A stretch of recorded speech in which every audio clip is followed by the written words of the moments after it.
اپنی عبادات ظاہر ہے وہ عبادات کے معاملے میں خشوع اور خضوع اپنے مقام پر، لیکن اس کو ظاہری طور پر جس طرح ہمارے اور آپ کے آقا صلی اللہ علیہ وسلم نے کر کے دکھایا ہے ویسی عبادت اللہ چاہتا ہے، یا کاپی پیسٹ کر لے، دو یہاں سے لے لو، دو چیزیں وہاں سے لے لو؟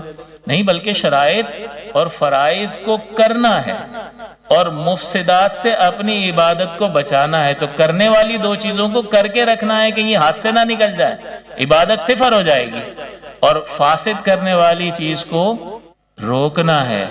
بندہ کہتا ہے اللہ بڑا غفور رحیم ہے، یار ہم پڑھ تو رہے ہیں نا، کوئی احسان کر رہے ہو کیا اللہ پر؟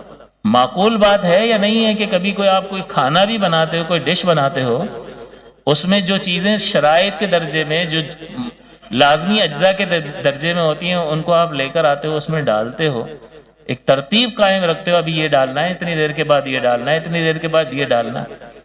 لیکن اگر کوئی فاسد کرنے والی چیز ڈال دی تو نمک 2 بار ڈال دیا تو اب اللہ غفور الرحیم ہے، یہ کھارا تھوڑی ہوگا، مزہ آئے گا کھانے میں، کھا کے بتاؤ کیوں؟ معقول بات ہے نا کہ آپ نے ذرا سا فاسد کرنے والی چیز کو آنے دیا تو پورا کھانا، پوری ڈش فاسد ہوئی یا نہیں ہوئی؟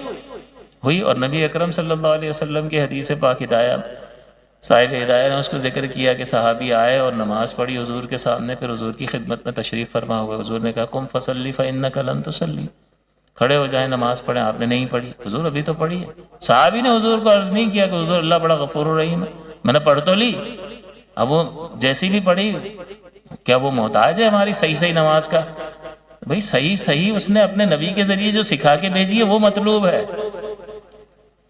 اسی لیے تو نبی بھیجا تھا کہ تمہاری عقل کے ذریعے سے تم ان طریقوں تک پہنچ ہی نہیں سکتے ہو، اور تمہیں یقین کامل حاصل ہی نہیں ہوگا اگر تکا لگا کے پہنچ بھی گئے کہ کیا ہونا چاہیے، خالق نے بڑی نعمتیں دی ہیں، مجھے پیدا کیا، اس کا شکریہ تو ادا کرنا چاہیے، چلو یہ جسم کا اعلیٰ ترین حصہ زمین پہ رکھتا ہوں، چلو جی سجدے تک پہنچ گیا، لیکن یقین کامل حاصل ہوگا کہ یہ وہی چیز ہے جس سے میرا رب خوش ہوگا؟ تذبذب میں رہے گا، پتہ نہیں یہ ہے بھی کہ نہیں ہے، تو چند دن عمل کرے گا پھر چھوٹ جائے گا، لیکن اب نبی کے ذریعے سے پہنچا ہے، اور نبی کا رابطہ خالق کی بارگاہ سے قائم ہے، استوار ہے، کہ وہاں سے لیتے ہیں اور یہاں ہمیں دے دیتے ہیں۔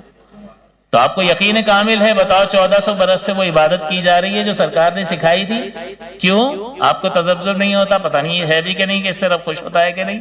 بھئی رب ہی کی ہدایت لے کر آئے تھے، ہم پر اتر نہیں سکتی تھی، کیونکہ پہاڑ پر نہیں اتر سکتی ہے، پہاڑ ریزہ ریزہ ہو جائے تو ہمارے اس گوشت پوشت ہڈی کا کیا ہو؟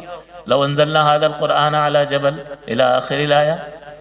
تو اس کا مطلب کیا ہوا؟ نبی اکرم صلی اللہ علیہ وسلم کی ذات پاک کے ذریعے سے جو ہدایات ہمیں ملی ہیں اس کو بعینی ہی ویسا سیکھ کر کرنے کی ضرورت ہے۔ پھر بھیج دیا حضور نے، پھر پڑھ کر آ گئے، پھر قم فصلی فإن 4 بار حضور نے 3 بار ان کو بھیج دیا۔ اب انہوں نے عرض کیا کہ حضور مجھے نہیں سمجھ آ رہا میں کہاں غلطی کر رہا ہوں، پھر حضور نے بتایا تعدیل ارکان ترک کرنا۔ تو اب اس کا جواب ہو گیا، یعنی اللہ بڑا غفور الرحیم ہے۔